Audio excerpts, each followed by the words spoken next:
નમસ્કાર બાળકો, આપણે પ્રકરણ 16 ની ચર્ચા કરી રહ્યા છીએ.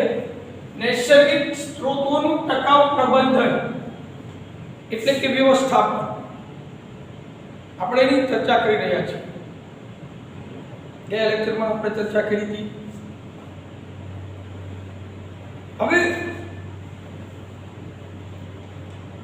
કાલે અમુક સંસ્કૃત શ્લોક જે આપ્યા હતા આપણે એની પણ ચર્ચા કરી હતી.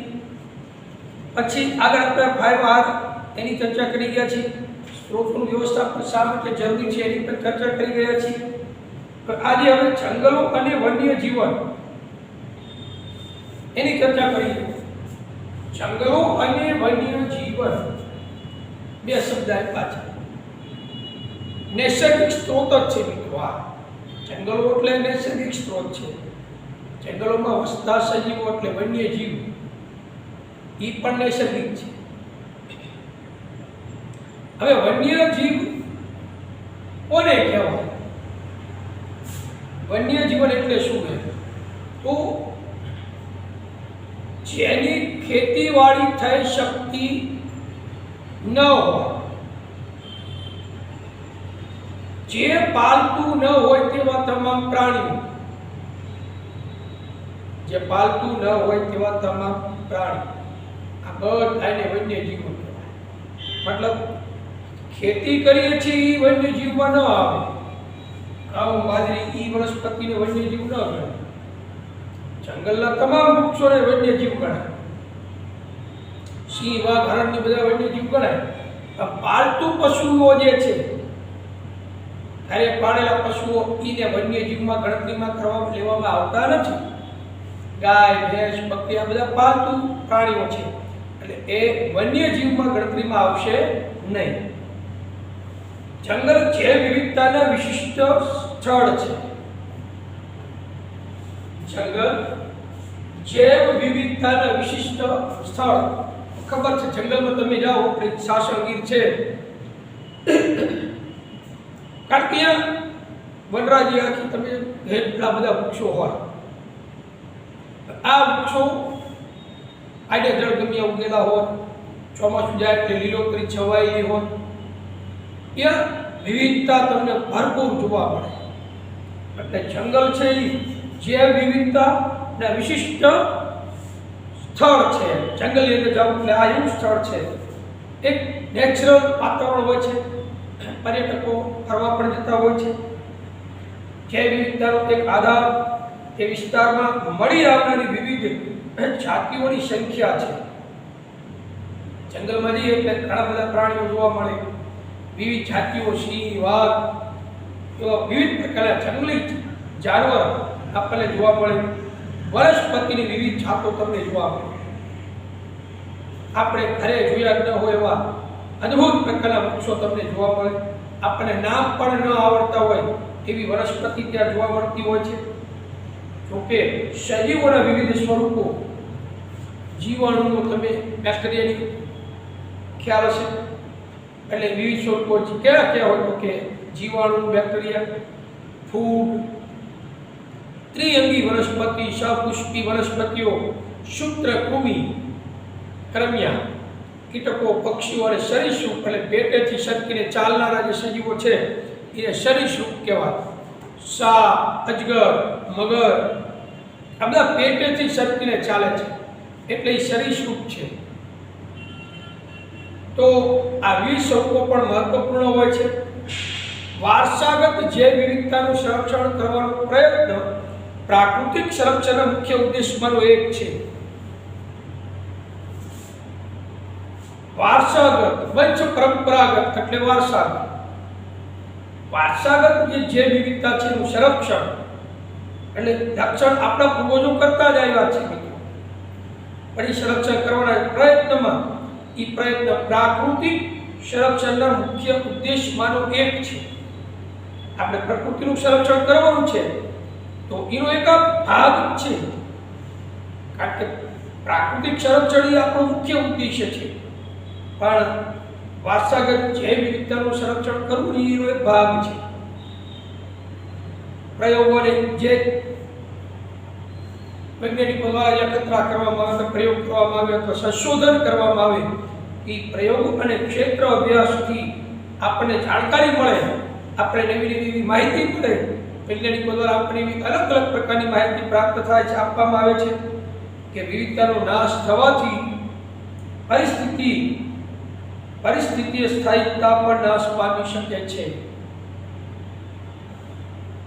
એક તમે કલ્પના કરો, એક જ પોષણ કળીનું સોપાન એક ન હોત તો આ સજીવ સૃષ્ટિ ન હોત. દરેક સજીવ એકબીજા ઉપર નિર્ભર છે. એટલે જો આ વિવિધતાનો નાશ થશે, જે વિવિધતાનો નાશ થશે ને, તો મિત્રો એ નાશ પરિસ્થિતિય આજે આખી સજીવોની સ્થાયિકતા છે એ પણ નાશ પામશે. જે પરિસ્થિતિ અત્યારે સ્થિર અવસ્થામાં છે એ નાશ પામી જશે. કલ્પના કરો, ખાલી વનસ્પતિ જ ન હોય, જંગલોનો નાશ કરી નાખીએ, આખી પૃથ્વી પર ક્યાંય વૃક્ષ જોવા જ ન મળે તો શું થાય? તો વનસ્પતિ ન હોય એટલે મિત્રો પ્રકાશ સંશ્લેષણની ક્રિયા ન થાય, ગ્લોબલ વોર્મિંગ પ્રમાણ વધતું જાય, તૃણહારીઓ માટે ખોરાક લુપ્ત થઈ જાય, તૃણહારી પ્રાણીને પોતાનો ખોરાક પ્રાપ્ત ન થાય. એની સામે માંસાહારીઓ, કારણ કે શાકાહારી નાશ પામે એટલે માંસાહારીઓ પણ ધીમે ધીમે લુપ્ત થઈ જાય. સમગ્ર જીવસૃષ્ટિનો સર્વનાશ થઈ જાય. તો જંગલો અને વન્ય જીવન જે છે એમાં પહેલો મુદ્દો છે જંગલને લગતી વ્યક્તિઓ.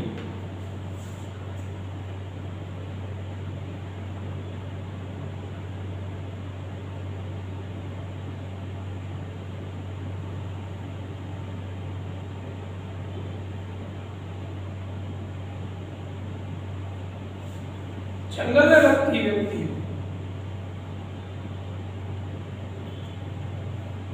એટલે પ્રવૃત્તિ આપી છે, જે જંગલની પેદાશો કે નિપજોનો તમે ઉપયોગ કરો છો તેની એક યાદી બનાવવાની છે.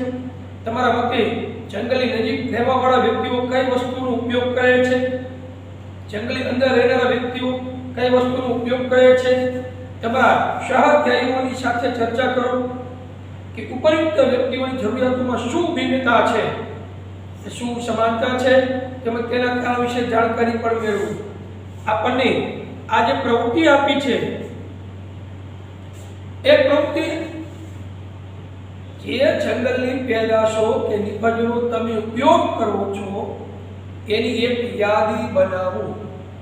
એટલે આપણે આપણા રોજિંદા જીવનમાં જંગલની પેદાશોનો જે ઉપયોગ કરીએ છીએ એ જંગલની પેદાશોમાં કઈ કઈ આવે છે એની એક યાદી બનાવો. તો એની યાદી આપણે બનાવીએ ને એમાં શું આવે?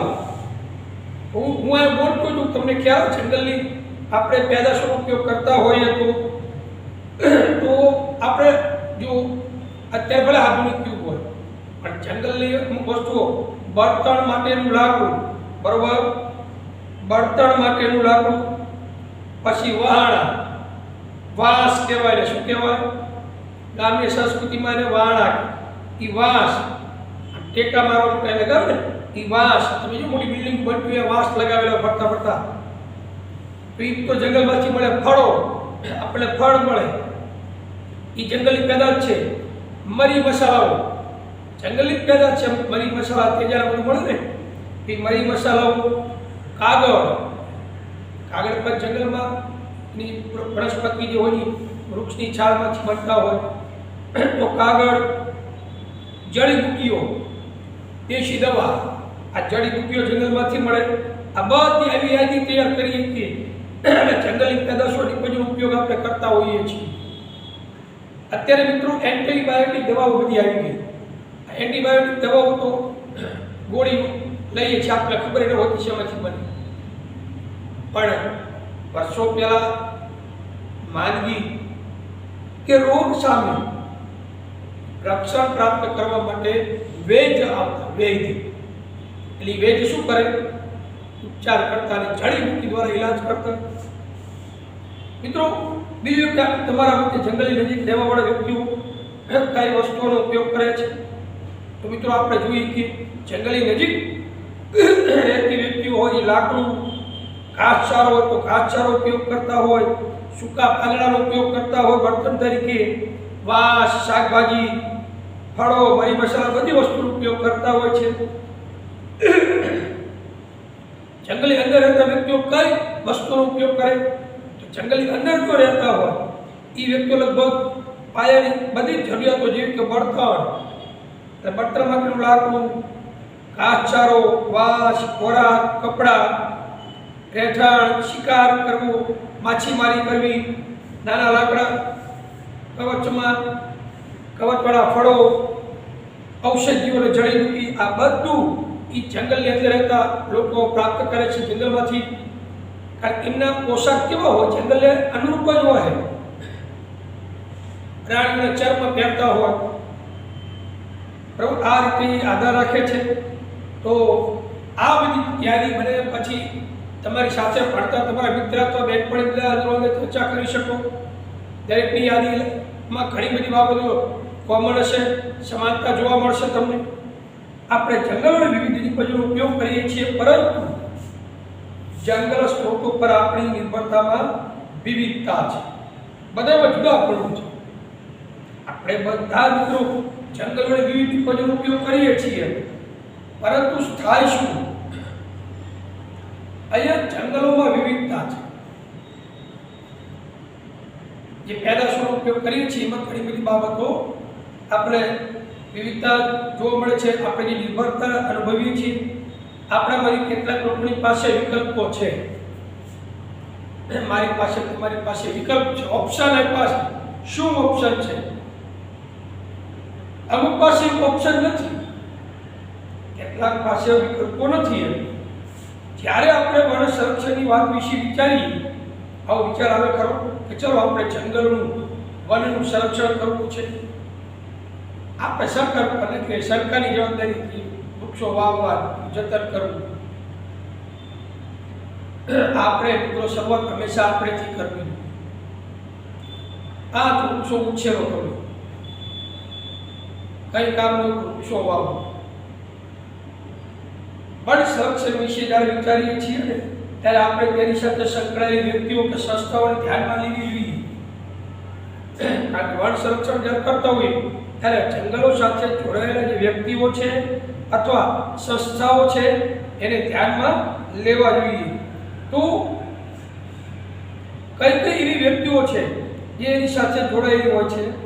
તો જંગલ એનું આપણે લઈએ, જંગલની અંદર તેમજ તેની નજીક રહેતા લોકો.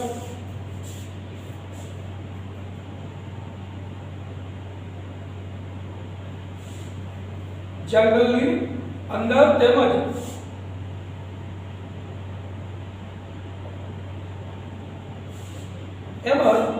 તેની નજીક રહેતા લોકો.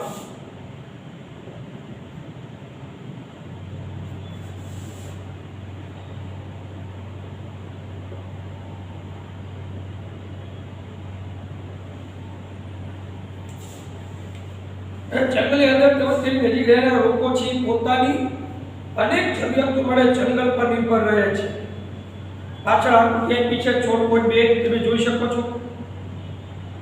વન્યજીવનું દ્રશ્ય આપેલું છે બરાબર ટેક્સ્ટબુકમાં. તો અહીંયા આ બધા જે લોકો છે જંગલની અંદર અથવા એની નજીક જે રહેતા લોકો છે, એમની અનેક જરૂરિયાતો શેના પર આધારિત હોય?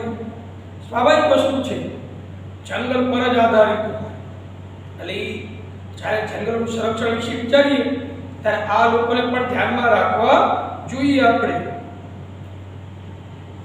બીજું, સરકારનો વન વિભાગ.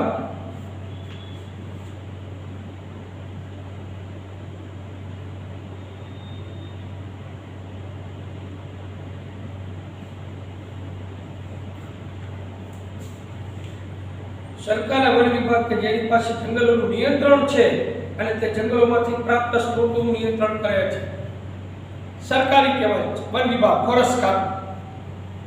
આ ફોરેસ્ટ વાળા શું છે? એ જંગલોના સંરક્ષણ માટે ખૂબ જ તકેદારી રાખે છે. કોઈ વૃક્ષોને કાપતા હોય તો એ અટકાવે, એમને ગ્રેપ્તાર કરે, સજા પણ થઈ શકે. કોઈ પ્રાણીનો શિકાર કરતા હોય પકડાઈ જાય તો એમને પણ गिरफ्तार કરીને જેલમાં પણ પૂરી દેવામાં આવે, એમની પર કાયદેસરની કાર્યવાહી કરે છે। એટલે વન વિભાગ જે છે એમની પાસે જંગલોનું નિયંત્રણ છે અને એ જંગલમાંથી પ્રાપ્ત સ્ત્રોતોનું શું કરે, નિયંત્રણ કરે છે। એટલે આ જંગલોનું નિયંત્રણ રાખે છે એમના હાથમાં સરકારી દ્વારા જ મળેલું છે અને જંગલમાંથી પ્રાપ્ત જે સ્ત્રોત હોય એનું પણ શું કરે છે, નિયંત્રણ કરતા હોય છે। એટલે આ બીજો ભાગ છે સરકારનો વન વિભાગ છે।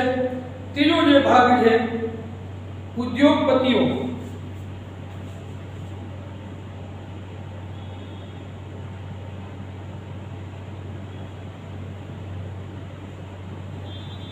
મોટા મોટા ધનિકો છે આ ઉદ્યોગપતિ, તેઓ ઉદ્યોગો માટે કાચા પદાર્થો મેળવે છે જંગલમાંથી। આગળ બનાવતું ફેક્ટરી ઉદ્યોગપતિ છે કે વનસ્પતિમાંથી કાચો પદાર્થ મળે છે અને લગભગ જેટલા મોટા ઉદ્યોગો છે ઉદ્યોગપતિઓ બીડી ખાલી બને બીડી, તો એ બીડી બનાવવા માટે ટીમરૂના પાનનો ઉપયોગ થાય। બીડી શીમાંથી બને, ટીમરૂના પાનમાંથી, એ પણ જંગલમાંથી પ્રાપ્ત થાય છે। એટલે ઉદ્યોગપતિઓ જે છે એ ઉદ્યોગો માટે કાચા માલ કે કાચા પદાર્થો મેળવે છે, જંગલમાંથી મેળવે છે। પરંતુ જંગલના કોઈ એક વિસ્તાર પર આધારિત હોતા નથી, તેથી જંગલના ગમે તે વિસ્તારમાંથી શોષણ કરે છે આ ઉદ્યોગપતિઓ, એમને જ્યાંથી મળે ત્યાંથી પ્રાપ્ત કરી લે છે। અને ચોથું વન્ય જીવન અને પ્રકૃતિ પ્રેમીઓ છે।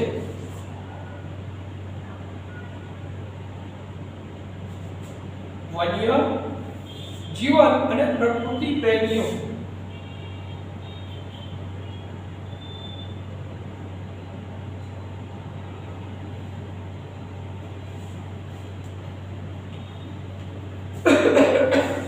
અમુક લોકો વન્ય જીવન અને પ્રકૃતિને પ્રેમ કરતા હોય છે, તો પ્રકૃતિ પ્રેમીઓ છે એમનું વન્ય જીવન અને પ્રકૃતિનું મૂળ સ્વરૂપમાં સંરક્ષણ ઈચ્છે છે। આ વન્ય જીવન અને પ્રકૃતિ પ્રેમીઓ છે એ કેવું સંરક્ષણ ઈચ્છે છે, મૂળ સ્વરૂપમાં કુદરત દ્વારા જેવી રીતે નિર્મિત છે તે રીતે જેનું સંરક્ષણ થાય આવું આ પ્રકૃતિ પ્રેમીઓ ઈચ્છે છે। પ્રકૃતિને ચાહનારા લોકોનો પણ વર્ગ છે જે વનસ્પતિની કાપવામાં માનતા નથી, જે ઉછેર કરવામાં માને છે, પ્રકૃતિની ખૂબ જ ચાહતા હોય છે। આવો જે વર્ગ છે એ પ્રકૃતિનું સંરક્ષણ મૂળ સ્વરૂપમાં જ સંરક્ષણ કરવા ઈચ્છે છે। આ રીતે આ ચાર મુદ્દાઓ જે છે એ આપણે વન સંરક્ષણ માટે એની સાથે સંકળાયેલા કઈ વ્યક્તિઓ છે એનો આ જવાબ લખી શકશો। પેજ નંબર 272 ઉપર તમે પાછળ જોઈ શકો છો। આવો જોઈએ કે પ્રત્યક્ષ અમને જંગલમાંથી શું પ્રાપ્ત થાય છે, તો આપણે એની વિગતે થોડી ચર્ચા કરીએ। એટલે જંગલ સ્ત્રોતો કેવી રીતે મુખ્ય અદાયદારો કે ભાગીદારો દ્વારા અસર પામતા હોય છે એની આપણે બાબત થોડી પાછળ આપ્યું છે, તમને સમજૂતી જોતા જઈએ। આવો જોઈએ કે પ્રત્યેક સમૂહને જંગલમાંથી શું પ્રાપ્ત થાય છે। આ જે સમૂહ છે એને શું પ્રાપ્ત થાય છે, તો પહેલા સ્થાનિક લોકોની એની ચર્ચા કરી। સ્થાનિક લોકોને શું મળે,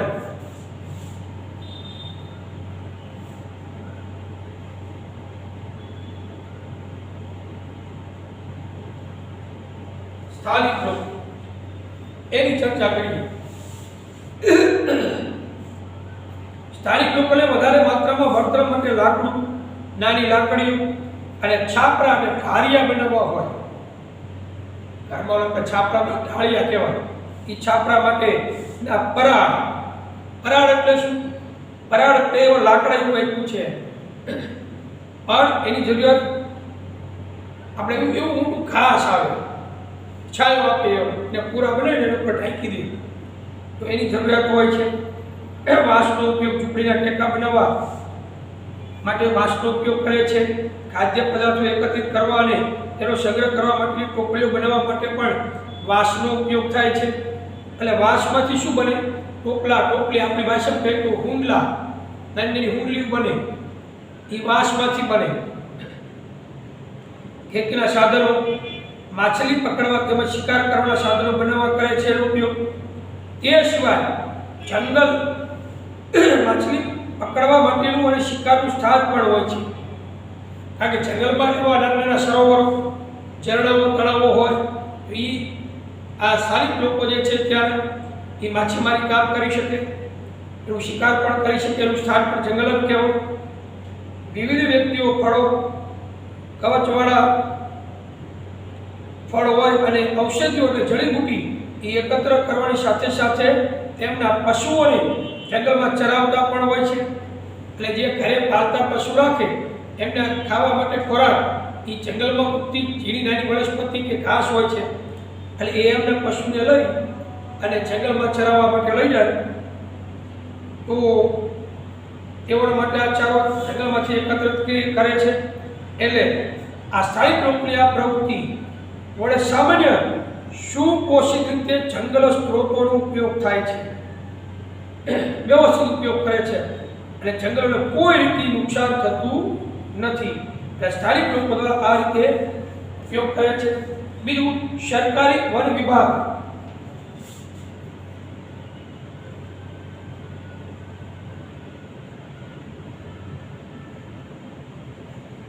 સરકારી વન વિભાગ શું તમને લાગે છે કે વન સંપદાનો આ રીતે ઉપયોગ કરવાથી આ સ્ત્રોતોનો નાશ થઈ જશે? ના. જો મિત્રો, નાશ તો બધાનો થઈ જાય. સર્વત્ર જે નામ છે એનો નાશ છે એવી કહેવત છે. જેનો જન્મ થયો છે એનું મૃત્યુ નિશ્ચિત છે. કોઈ મિત્રો અમર પાકું નથી રહ્યું. કાળક્રમે નાશ તો થવાનું. એ પણ ન ભૂલવું જોઈએ કે અંગ્રેજોએ આવીને જંગલોનું હસ્તાંતરણ થયું. અંગ્રેજો આવ્યા ને ભારતને ગુલામ બનાવ્યો, તો એ અંગ્રેજોએ આપણે ન ભૂલવું જોઈએ કે અંગ્રેજોએ પણ આવીને જંગલોનું હસ્તાંતરણ થયું. તે પહેલા પણ સદીઓથી લોકો આ જંગલમાં રહેતા અને તેમણે તેના સંપોષણ માટેની પ્રવૃત્તિઓ પણ વિકસાવેલી હતી. અંગ્રેજો આવ્યા એટલે જંગલોનું જતન કર્યું એવું નથી. અંગ્રેજો નહોતા ને એ પહેલા પણ આપણા જે પૂર્વજો હતા એ લોકો જંગલ સંરક્ષણની પદ્ધતિઓ તો અપનાવતા હતા.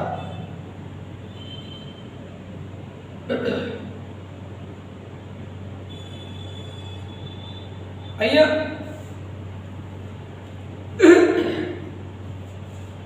અંગ્રેજોએ તો ના માત્ર આધિપત્ય જમાવ્યું પણ તેઓની જરૂરિયાત પડે જંગલોનું નિર્મમતાથી શોષણ પણ થયું છે. અંગ્રેજો આવ્યા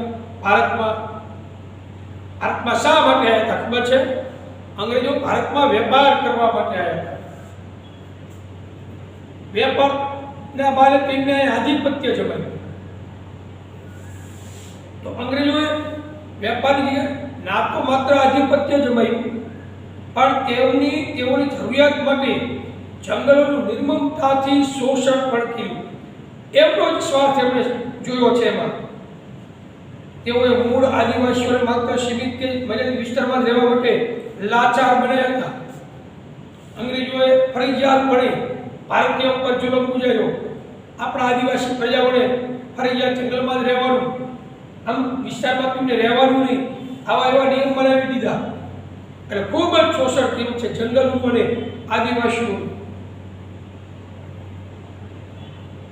તો એમને એવા લાચાર બનાવ્યા હતા. તો અહીંયા વન સ્ત્રોતોની કોઈ પણ મર્યાદા વગર અતિ શોષણ કરવાની શરૂઆત કરી હતી અંગ્રેજોએ. સ્વતંત્રતા પ્રાપ્ત થઈ 1947માં ભારત આઝાદ થયો. 1947 પછી આપણને આઝાદી પ્રાપ્ત થઈ અને આઝાદી પછી એટલે કે સ્વતંત્રતા પછી અંગ્રેજોથી વનનું નિયંત્રણ તો આપણા હસ્તક થઈ ગયું. જંગલો આપણા હસ્તક થઈ, આપણે આઝાદ થઈ ગયા. અંગ્રેજો જતા રહ્યા પરંતુ વ્યવસ્થાપનમાં સ્થાનિક લોકોની જરૂરિયાતો તેમજ જ્ઞાનની ઉપેક્ષા થતી નહીં. આપણી સરકાર બેઠી, ભારતીય સરકાર દ્વારા આયોજન કરવામાં આવ્યા પણ નવા આપણે આઝાદી મેળવી એટલે પરિસ્થિતિ એવી નિર્માણ થઈ કે અંગ્રેજો અહીંયાથી જતા તો રહ્યા મિત્રો. જંગલોનું નિયંત્રણ આપણા હસ્તક થઈ ગયું. અંગ્રેજો ગયા એટલે વનનું નિયંત્રણ કોના હાથમાં આવ્યું? આપણા ભારતના હાથમાં આવી ગયું. પરંતુ જે વ્યવસ્થાપન કરવું પડે, જે પ્રબંધન કરવાનું હતું વનનું, જંગલોનું, કોણે કરવાનું હતું? નવી સરકાર, ભારતની જે આપણી પોતાની સરકાર હતી એણે આ પ્રબંધન કરવાનું હતું. પરંતુ એ વ્યવસ્થાપનમાં સ્થાનિક લોકોની જે જરૂરિયાતો હતી, આપણે એમનો ઉપયોગ કેવો હતી, જે જંગલો વિશે જાણતા હતા એમને પૂછ્યું નહીં. અને બીજું, હવે એમનું જે જ્ઞાન હતું જંગલો વિશે, એ જ્ઞાનની ઉપેક્ષા કરી આપણી ગવર્મેન્ટ, અને એ જ્ઞાનની ઉપેક્ષા થતી રહી. આમ જંગલોનો ખૂબ મોટો વિસ્તાર એક જ પ્રકારના વૃક્ષો જેવા કે પાઇન, સીડ કહેવાય, હાગ કે નીલગિરીના જંગલોમાં પરિવર્તન થતો ગયો. એક જ પ્રકારના વૃક્ષો ઉગતા ગયા. પાઇન, હાગ, નીલગિરી, વિવિધતા તો કેટલી! એ વૃક્ષો વાવેતર જ ન થાય, કારણ કે જંગલમાં વસતા લોકો મહત્વનો ભાગ ભજવી શકે. એમની પાસે જ્ઞાન હતું પણ એનો ઉપયોગ સરકારે ન કર્યો. એટલે આ વૃક્ષને ઉગાડવા માટે સૌ પ્રથમ સમગ્ર વિસ્તારમાંથી બીજી બધી વનસ્પતિઓ દૂર કરવામાં આવી. વિચાર કરો, હાગને વાવવા માટે, પાઇનના વૃક્ષનો ઉછેર કરવા માટે, નીલગિરીનું વાવેતર કરવા માટે, બીજી જે ઔષધીય વનસ્પતિઓ હતી એને નાશ કર્યો અને આવું ઇમારતી લાકડું વાવ્યું. એટલે જંગલો ફક્ત ઇમારતી લાકડાના જ બન્યા, બીજી બધી વનસ્પતિઓ દૂર કરી નાખી. એ વનસ્પતિ દૂર કરીને આવા વિસ્તારની જૈવ વિવિધતામાં શું છે, મોટા પાયે નાશ પામતી ગઈ. એટલું નહીં, પરંતુ સ્થાનિક લોકોને વિવિધ જરૂરિયાતો જેવી કે પશુઓ માટે ચારો, ઔષધિ માટે જે વનસ્પતિ જડીબુટ્ટીઓ, ફળો તેમજ કવચવાળા જે ફળો વગેરેના પ્રાપ્તિ પણ ન થઈ શકી. એટલે કારણ કે આ વધારાની વનસ્પતિ નાશ જ કરી હતી, દૂર કરી નાખી. ફક્ત પાઇનના વૃક્ષના ઉછેર માટે, શાકનું વૃક્ષ વાવવા માટે અને નીલગિરીના વૃક્ષોનું વાવેતર કરવા માટે આવી જે વિવિધતા ભરેલી જે આખી વનસ્પતિ, એ વિવિધતાનો નાશ થયો. હવે આ બધા વૃક્ષો વાવ્યા, પાઇનના, નીલગિરીના, હાગના, એમાં લાભ આજુબાજુના સ્થાનિક લોકોને લાભ નથી થયો. એ વૃક્ષોનો લાભ તો ઉદ્યોગપતિઓને થયો ને, આપણે એનો ઉપયોગ નથી કરતા. એટલે આજે બધી રીત અપનાવવામાં આવી. આ રીતના વાવેતરથી ઉદ્યોગોને લાભ મળતો થયો. એટલે ફક્ત ઉદ્યોગપતિઓ વધારે ધનિક બનતા ગયા, જે વન વિભાગ માટે આર્થિક આવકનો મુખ્ય સ્ત્રોત બની ગયો હતો. એટલે આ વનસ્પતિનો જે વિવિધતાનો નાશ થવાના કારણે ઉદ્યોગપતિઓ વધારે ધનિક થયા. શાક, પાઇન, આ બધા જે વનસ્પતિ છે એના કારણે પાઇનના વૃક્ષનું વાવેતર વધારે કર્યું, હાગના વૃક્ષનું વાવેતર વધારે, નીલગિરીના વૃક્ષનું વાવેતર વધારે થયું. એના કારણે ઉદ્યોગપતિઓની આવક વધી. એમને ઉદ્યોગોને માટે કાચો માલ સરળતાથી પ્રાપ્ત થવા લાગ્યો. પણ એનું વાવેતર કરવા માટે જે વિવિધતા નાશ કરી એની કોઈ પણ આપણે સહન કરવાની થાય.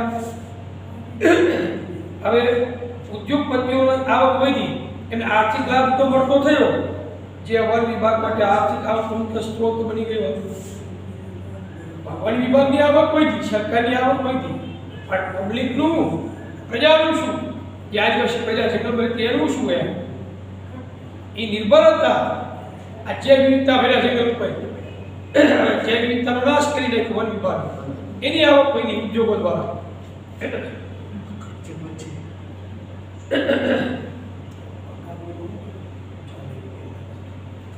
શું તમે જાણો છો કેટલાક ઉદ્યોગો જંગલી ઉપજો પર નિર્ભર કરે છે?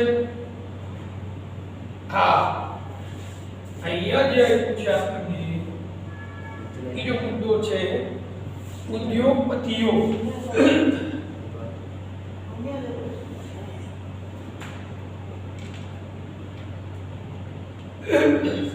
જંગલી અંદર તેની નજીક રહેતા સ્થાનિક સરકારો, વન વિભાગ, સરકારી વન વિભાગ, ફોરેસ્ટ, ઉદ્યોગપતિઓ, ચોથું આપણે પ્રકૃતિ પ્રેમી. તો અહીંયા ઇમારતી લાકડું, કાગળ, લાખ તથા રમતની સામગ્રીનો સામાન, એના કેટલાક ઉદાહરણ આપણે આપી શકીએ. જે જંગલમાંથી મળતી વનસ્પતિમાંથી બનાવી શકાય છે. ઉદ્યોગપતિઓ જંગલોને પોતાની ફેક્ટરીઓ માટે માત્ર કાચા માલનો સ્ત્રોત જ સમજે છે. ઉદ્યોગપતિઓ જંગલોને પોતાની કંપની કે ફેક્ટરી માટેનો કાચો માલનો સ્ત્રોત છે. તેમની પ્રવૃત્તિઓથી જંગલની જૈવ વિવિધતાનું ખૂબ જ સહન કરવું પડે છે. તેમને જંગલની જાળવણી કે આસપાસના વિસ્તારમાં જે ઊભી થતી પર્યાવરણીય સમસ્યાઓ એની સાથે કોઈ લેવા દેવા નથી, કોઈ નિસ્બત નથી. તેઓની ભવિષ્યની પેઢીઓ છે, ભવિષ્યની પેઢીઓ માટે સુપોષિત વિકાસ કરવાના બદલે જંગલોમાંથી તેમની જરૂરિયાતના કાચા પદાર્થોનું શું કરે છે? અતિશોષણ કરે છે. એક્ઝામ્પલ આપણે જોઈ શકીએ ઉદ્યોગપતિઓનું. જંગલ એક વિસ્તારમાં તમે જુઓ, આગના બધા જ લાકડા કે આગના બધા જ વૃક્ષોની કટાઈ કરાવ્યા પછી નવી યોજના માટે બીજા વિસ્તારમાં આગના વૃક્ષોની કટાઈ શરૂ કરાવે છે. આગના બધા વૃક્ષો કાપે એટલે નવી યોજના માટે પાછા બીજા નવા આગના વૃક્ષોની કટાઈ શરૂ કરાવે. આ ઇમારતી લાકડું છે.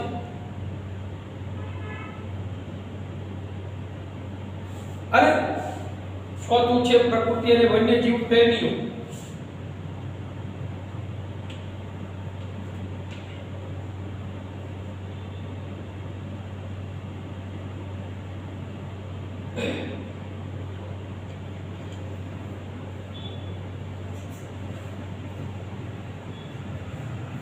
પ્રકૃતિ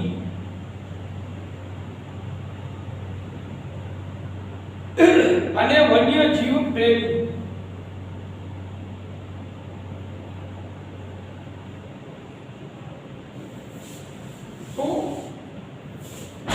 ઉદ્યોગો જંગલોને પોતાની ફેક્ટરી માટે કાચા માલના સ્ત્રોત તરીકે જ માત્ર ગણે છે.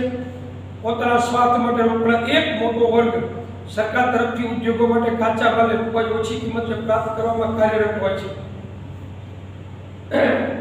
ઉદ્યોગો માટેનો કાચો માલ ક્યાંથી મળશે? જંગલમાંથી. જંગલ જ મુખ્ય સ્ત્રોત છે. એમાં સરકારની આવક વધે, ઉદ્યોગપતિની આવક વધે, સામે જૈવ વિવિધતાનો નાશ થાય. કારણ કે સ્થાનિક નિવાસીઓની તુલનામાં આ વ્યક્તિની પહોંચ સરકારમાં ઘણી વધારે ઉપર સુધી હોય. જંગલમાં વસતી જે આદિવાસી પ્રજા છે એની લાગવગ સરકાર સુધી હોતી નથી, એટલે એનું કંઈ ચાલતું નથી. એની હવે ઉદ્યોગપતિઓની લાગવગ કેન્દ્ર સરકાર સુધી હોય છે. આમ તેઓ તે ક્ષેત્ર વિસ્તારની જાણકારી તેમજ વિકાસમાં કોઈ રસ હોતો નથી. ઉદાહરણ તરીકે જો જંગલના શાકના બધા જ વૃક્ષને કાપી નાખ્યા પછી તે અન્ય દૂરના જંગલમાંથી હવે શાક પ્રાપ્ત કરવા માંડે છે. તેઓને એ વાતથી કોઈ મતલબ નથી કે તેઓ જંગલનો યોગ્ય ઉપયોગ સુનિશ્ચિત રીતે કરે જેથી તે આવનારી પેઢીઓ માટે પ્રાપ્ત થઈ શકે. જંગલ એક વિસ્તારમાં બધા જ આગના વૃક્ષ કાપી નાખે એટલે ફર્નિચર માટે કિંમતી લાકડાની જરૂર હોય ઉદ્યોગપતિઓને. ત્યાં કપાઈએ પછી જરૂર પડી તો બીજા કોઈ વિસ્તારમાં પહોંચી અહીંયા બધા જ વૃક્ષો કાપી નાખે. એને કોઈ મતલબ જ નથી, એને પૈસાનો મતલબ છે. તમારા મંતવ્ય પ્રમાણે આ પ્રકારનો વ્યવહાર કરનાર લોકોને જંગલનો આડેધડ ઉપયોગ કરતા કેવી રીતે રોકવા જોઈએ? તો તેઓ જંગલો અને વન્યજીવોની જાળવણી સંરક્ષણ વ્યવસ્થાપન કરવા માટેની પ્રેરણા પૂરી પાડવી જોઈએ.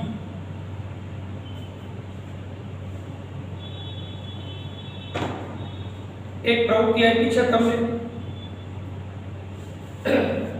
મિત્રો. પ્રકૃતિ પ્રેમીઓ જે છે એ તો જંગલોનો નાશ નથી કરતા.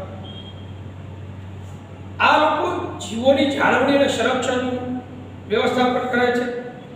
આ લોકો તેઓ જંગલ પર નિર્ભર નથી, પરંતુ તેઓના વ્યવસ્થાપનમાં તેઓની ઘણી બધી બાબતોને ખૂબ મહત્વ આપવામાં આવે છે. આપણે ક્યાં રહીએ છીએ? સુરેન્દ્રનગરમાં રહીએ છીએ. હું પોતે પણ અહીંયા રહું છું. હું પોતે એવું ઈચ્છું છું કે આપણું શાસન જેવું જંગલ યથાવત રહે, એના વૃક્ષોને કોઈ કાપે નહીં, ભલે અહીંયાથી દૂર છે તેમ છતાં.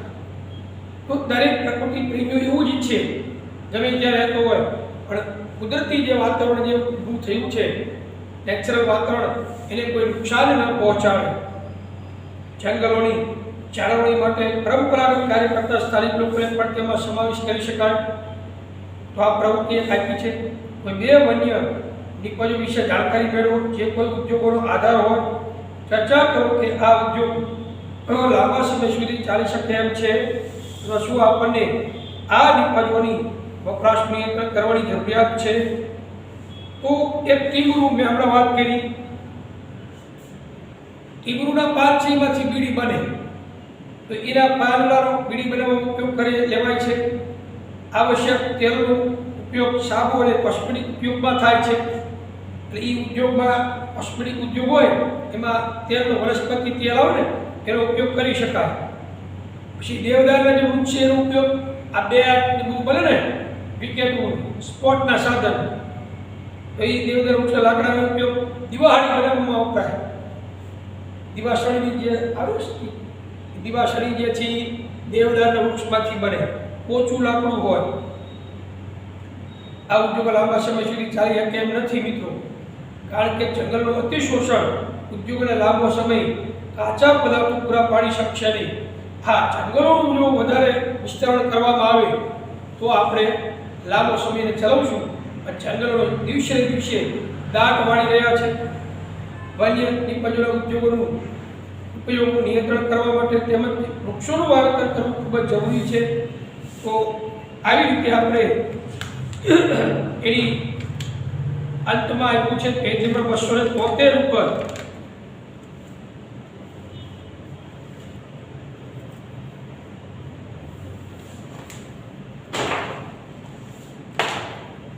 અંતમાં આપણે પ્રકૃતિ તેમજ વન્ય જીવ પ્રેમીઓની ચર્ચા કરીએ કે જેઓ વન પર નિર્ભર તો નથી, પરંતુ જંગલોના વ્યવસ્થાપનમાં તેમની ઘણી બધી બાબતોને ખૂબ જ મહત્વ આપે છે. એટલે એને પ્રકૃતિ પ્રેમી કહેવાય. પ્રકૃતિ અને વન્ય જીવ પ્રેમીઓ છે. આ લોકો ભલે જંગલથી દૂર રહેતા હોય, પણ દૂર રહેતા હોય તો જંગલોનું સારું જ છે. જંગલો કપાઈ જાય એવી ક્યારેય વિચારધારા ધરાવતા નથી. સંરક્ષણ માટેની શરૂઆત મોટા પ્રાણીઓ જેવા કે વાઘ, ચિત્તા, હાથી તેમજ ગેંડાના સંરક્ષણથી થઈ હતી. શરૂઆત જ્યારે વન્યજીવની સંરક્ષણની શરૂઆત કરી ને તો સૌપ્રથમ મોટા પ્રાણીઓની શરૂઆત કરી હતી. સિંહ, વાઘ, ગેંડા, ચિત્તાથી. ભારતમાં ચિત્તા હવે રિયાદ નથી. હવે તમે સંપૂર્ણ જૈવ વિવિધતાનું સંપૂર્ણ રૂપે સંરક્ષણ કરવાનું મહત્વ સમજાયું છે. પરંતુ શું આપણે એવા વ્યક્તિઓને યોગ્ય મહત્વ ના આપવું જોઈએ કે જેઓ વનતંત્રનો જ ભાગ છે? આપવું જોઈએ. હા, જે વ્યક્તિઓ વનતંત્રનો ભાગ હોય એમને પહેલા મહત્વ છે, આપણે એનો ભાગ ગણવા જ જોઈએ, એમને મહત્વ આપવું જ જોઈએ. જેઓ પરંપરા અનુસાર જંગલોનું સંરક્ષણ કરવાનો પ્રયત્ન કરી રહ્યા છીએ. એક્ઝામ્પલ તરીકે આપ્યું છે થારના રણની સીમા પાસે ટિક્કલી. થારના રણની સીમા પાસે પશ્ચિમ રાજસ્થાનમાં રહેતી બિશ્નોઈ પ્રજા છે. વન સંરક્ષણ અને વન્યજીવો તેમની ધાર્મિક માન્યતા સાથે સંકળાયેલ છે. સદીઓથી આ પ્રકૃતિ પ્રેમી લોકો પોતાના જીવના ભોગે પર્યાવરણ સંરક્ષણ માટે વનસ્પતિઓને પ્રાણીઓનું રક્ષણ કરે છે. તેઓની મૂળભૂત માન્યતા એ છે કે દરેક સજીવોને જીવવાનો અને કુદરતી સંપત્તિમાં ઉપયોગ કરવાનો અધિકાર છે. ભારત સરકારે હમણાં વન્ય સંરક્ષણ હેતુથી અમૃતાદેવી બિશ્નોઈ રાષ્ટ્રીય પુરસ્કારની વ્યવસ્થા કરી છે. આ પુરસ્કાર ટીક કરી લેજો. અમૃતાદેવી બિશ્નોઈની સ્મૃતિમાં એટલે એમની યાદમાં આપવામાં આવે છે, જેઓએ 1731માં રાજસ્થાનના જોધપુર પાસેના ખેજરાલી ગામમાં ખેજરીના વૃક્ષો એટલે ખીજડા વૃક્ષોને બચાવવાના હેતુથી 363 લોકોની સાથે પોતાનું બલિદાન આપ્યું હતું. આ એક ઉદાહરણ છે. અમૃતાદેવી બિશ્નોઈ. આ બિશ્નોઈ સમાજ હાલમાં પણ મિત્રો વન્ય જીવ સંરક્ષણ માટે ખૂબ જ પ્રયત્નશીલ છે. તમે સાંભળ્યું હોય કાળિયા મૃગના શિકાર માટે આપણા એક બે હીરો હિરોઈનને કોર્ટમાં અથવા સજા પડી હતી. રાજસ્થાનની જોધપુર કોર્ટમાં. મને હીરોનું નામ યાદ નથી, હીરોઈન, પણ તમને ખ્યાલ હોય તો એમને સજા પડી હતી, જેલમાં લઈ ગયા હતા.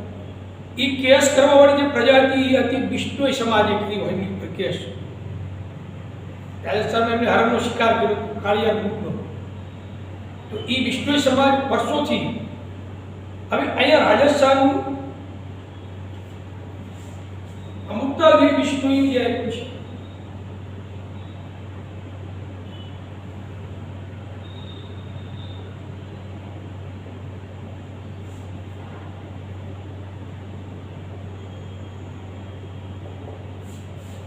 ઈસવીસન 1731 રાજસ્થાનનું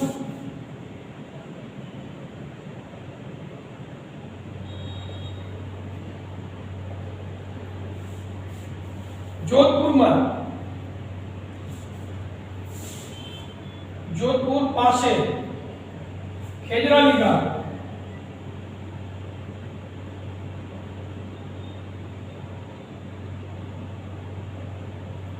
ખેજરાલી ગામમાં એમણે ખેજરી વૃક્ષો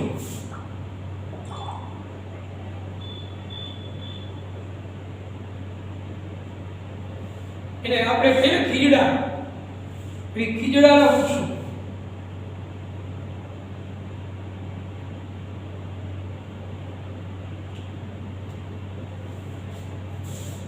એનું સંરક્ષણ કરવા માટે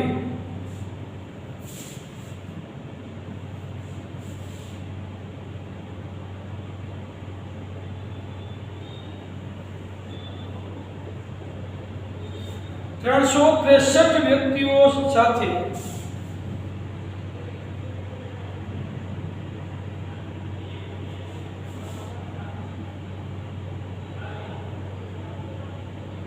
જીવનું બલિદાન આપ્યું હતું અમૃતાદેવી વિષ્ણુએ. આખી તો એવી ઘટના છે. જોધપુરના જે રાજા હતા રાજસ્થાનનું જોધપુર, એમણે મહેલ બનાવવાનો તો લાકડાનો મહેલ, બરોબર. એ લાકડાના મહેલ માટે જરૂરી લાકડું જરૂરી હતું ખૂબ જ. એટલે એમના પ્રધાન જે તેમના મંત્રી આજુબાજુના ગામડામાં સર્વે કરે છે અને અહીંયાનું ખેજરાલી ગામમાં ખીજડાનું આખું જંગલ હતું. ખીજડાના વૃક્ષોને આ ડિસ્ટ્રિક્ટ પ્રજા ધાર્મિક રીતે ખૂબ જ માનતી હતી. એટલે એ મંત્રીએ સૈનિકોની સાથે આ ખીજડાના વૃક્ષોને કાપવા માટે લઈ જાય છે સૈનિકોને. પણ અમૃતાદેવી વિષ્ણુએ અને એમના પતિ રામ પ્રસાદ અને એમની 3 દીકરીઓ એ જોવે છે કે આ મંત્રી છે વૃક્ષોને કાપવા આવ્યા છે ખીજડાને, એટલે એ બધા રોકે છે પણ મંત્રી માનતો નથી. એટલે દરેક એક એમની 3 દીકરીઓ અમૃતાદેવી પોતે ખીજડાને હાથ ભરીને ઉભા રહી ગયા અને એમણે એવું કહ્યું પહેલાં અમને કાપો પછી અમે વૃક્ષોને કાપવા દઈશું. પણ ઘાતકી મંત્રીએ શું કહ્યું, કોઈની વાત માની નહીં અને આખું ગામ ખીજડી ગામના 363 વ્યક્તિઓ જે ખીજડાને કાપવા માટે બધાને વધ કરી નાખ્યો, બધાનો સર્વનાશ કરી નાખ્યો. આ વાત મહારાજાને ખબર પડે છે. જોધપુરના રાજાને ખૂબ જ દુઃખ લાગે છે. એ ખીજડી ગામમાં આવે છે. ત્યાં અમૃતાદેવી વિષ્ણુનું એક મંદિર પણ બનાવ્યું છે.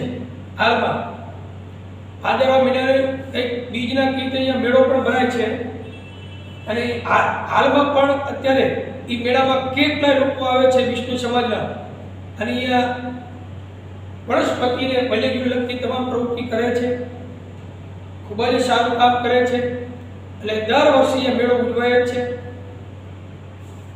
હવે એ રાજાએ આવી અને ખૂબ જ મંત્રીને સજા આપી, એને જેલમાં મૂક્યો. આ બધી આખી ઘટનાક્રમ હતી. પણ જે સ્થાને એમને એવું જાહેર કર્યું કે જ્યાં બિશ્નોઈ સમાજ રહેતો હશે, જે ગામમાં જે રાજ્યમાં બિશ્નોઈ જાતિના લોકો જ્યાં વસવાટ કરશે ત્યાં કોઈ પણ પ્રકારનું વૃક્ષ કાપી શકાશે નહીં. આવું એમને રાજાએ પ્રમાણ કર્યું. એટલે આવી આખી આ સ્ટોરી છે. 1731માં ઘટના ઘટી છે. તમને 2 મોમેન્ટ પૂછી શકે, એક એવા એક પ્રશ્ન પણ પૂછી શકે. આનું તમે સ્ક્રીનશોટ પાડી લો, તમને ખ્યાલ આવી જશે. અમૃતાદેવી વિષ્ણુએ ટુકડો એક પ્રકારની આઈપી આવ્યો ઈસવીસન 1731માં રાજસ્થાનના જોધપુર પાસેના ખેજરાલી ગામમાં ખીજડીના વૃક્ષોને બચાવવા માટે 363 લોકોની સાથે અમૃતાદેવી વિષ્ણુએ પોતાના જીવનનું બલિદાન આપ્યું હતું. આમાં બધા જ એક પ્રશ્ન અંદર આવી જાય છે, બરોબર.